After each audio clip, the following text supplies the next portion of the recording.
Viewer discretion is advised. Having a storied history doesn't stop me from bringing up the fact you draft steroid factory Tony Mandarich. How about the refs screwing you out of a trip to the Super Bowl in 1998? And let's not forget 4th and 26. To the Eagles! The Eagles! And how you ran Brett Favre out of town, but not before he did this. Does the name Brian Bostic ring a bell? Let's not forget the 70s and 80s where you were a doormat and pre-renovated Lambeau was an ice-cold dump. Mike McCarthy was about as good at player relationships and play calling as Aaron Rodgers' lack of fashion drip. Holy Jesus. What is that? What the fuck is that? Speaking of A-Rod, you could be murdering him Colt style, but even when he makes a bad play, this is what you Packer fans are like with him. Packers suck.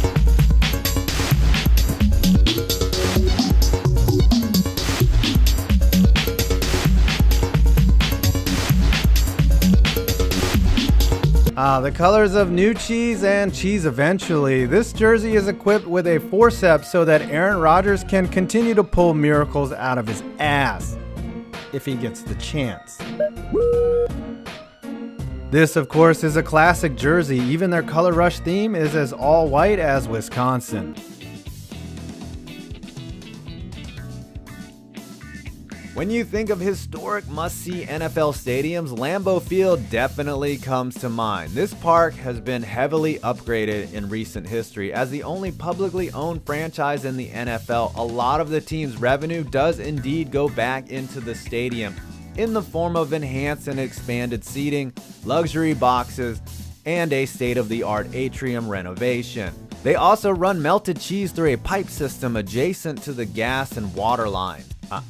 I'm kidding. Seriously though, how awesome would that be? Do not have mascots. That's the New York Giants, New York Jets, Green Bay Packers, Washington Redskins, and the LA Chargers. So fans of those teams, you are spared the derision. 6 NFL teams do not have cheerleaders. They are the Buffalo Bills, the Chicago Bears, the Cleveland Browns, the Green Bay Packers, the New York Giants, and the Pittsburgh Steelers. And for those who came here looking for pictures of cheerleaders, easy there, Tiger. Packers, another cold weather team that doesn't have cheerleaders. However, it's worth noting that the Packers sometimes use collegiate cheer squads at their home games to root for the Packers, though they are not officially affiliated with the team. These squads can be a mix of both male and female cheerleaders, which can naturally lead you to ask if there are any male cheerleaders in the league, and the answer is yes. The Baltimore Ravens have both male cheerleaders on the sidelines and one underperforming one under center. In superb Owl 45, the Packers squared off against the Pittsburgh Steelers, who also do not have a pep squad, as it was the first time neither team brought cheerleaders with them to the big game. This one happened a long time ago, but the punishment is worth noting. The Packers got caught recruiting college players in their second year in 1920 and then had their franchise revoked for it. They had to buy their way back into the league. George Hollis dropped the dime on them, and the Packers have held a grudge since. There's Green Bay Packers, Inc. The Green Bay Packers are actually owned by the residents who wish to purchase stock in the team. The Packers are the only publicly owned team in the major North American sports. And because they release their figures every year, give us all an insight to how freaking much money an NFL franchise makes. Mark Murphy is the elected chair of the corporation, which is a non-profit. And in case you are wondering, the residents that own stock only get basic voting rights and get no dividends or benefits. You even have to buy the foam cheesehead separate. Way back in the 50s, the Packers blew their largest lead ever to the LA Rams. They actually led 28-6 late and 28-16 until they fumbled and the Rams scored 2 TDs in the fourth quarter to win 30-28. Bears fans rejoice. Here's a rare example of you owning the Packers in something. Walter Payton was a monster in this game, as was Vince Evans, who was 18 of 22, 316 yards, and 3 TDs for a perfect QB rating of 158.3. Perfect.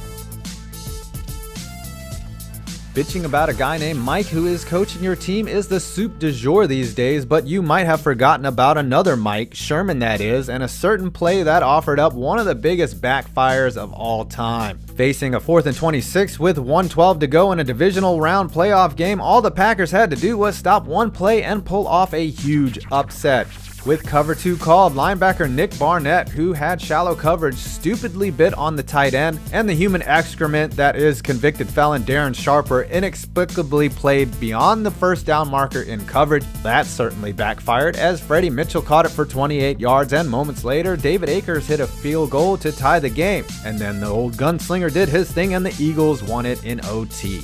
Damn, son.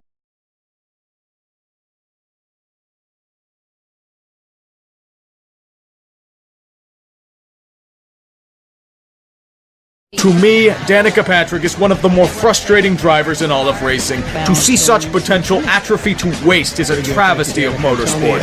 How fitting is it to see this woman race in a league that is completely falling apart at this... The issue that I have with Danica is that she is more focused on being a sex symbol instead of, you know, racing. When she was starting out, she dominated the majority of her competition. There was talent here. But once she got into IndyCar racing, it all fell apart. Fucking hell. Look at her now. It's nothing but marketing for whatever the fuck pays her the most money and being shoved in our faces as a popular figure in the sport. The thing is, she hasn't earned any bit of it. Look at her race results in NASCAR and you will see simply mediocrity. Pure, unadulterated mediocrity. Ugh, she drives in the best equipment, with some of the better crew and is bankrolled by a top-tier team in NASCAR, yet all she can really accomplish is averaging around 25th place in the standings. Oh boy, she had a couple of top 10 finishes in the past. Whip out the lotion and lather it all over my... For fuck's sake! What I also don't get is the sheer arrogance she has while driving and in the media. Everything is always excuses, excuses, and more excuses for her performance. It's never her fault. It's always someone else's problem. People are just in her way. Look at some of these comments and see for yourself. It's not blocking, picking up your lane. Don't tell me he doesn't do that. Tries to take me out every time. Spotter that I'm coming after him if he does it again. What the f*** is that? Either you called it late or he's pissed about something. I don't understand why he just doesn't back the f*** off. He is a teammate. Fucking 88 hit me when we're in a big pack. What the f***? Brother, what the f*** is he thinking? What are you doing? Seriously! You did the same thing in practice. You did the same thing. I did not. You get on my left rear and it spins me out. You did the same thing. Tighten what up?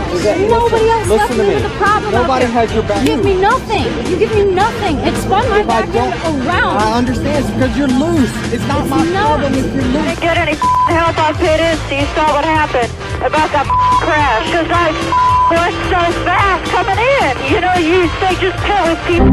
God fucking damn it, Corral! Stop fucking crashing! It's gotten so bad for her that she's having trouble keeping sponsors. Why would you sponsor this uninspired wreck? This racer that is so maligned by the NASCAR faithful. A person who has had everything handed to her on a silver platter and done next to nothing in return. She can't be controlled, and the only thing she's managed to accomplish is unite people against her. It's just an incredible waste of potential. She could have been one of the better drivers in the sport. She chose to cash in early and bask in the mediocrity of being the face of fucking GoDaddy, settling into being the female Kevin LePage. The thing is that she's probably going to be here for a bit longer.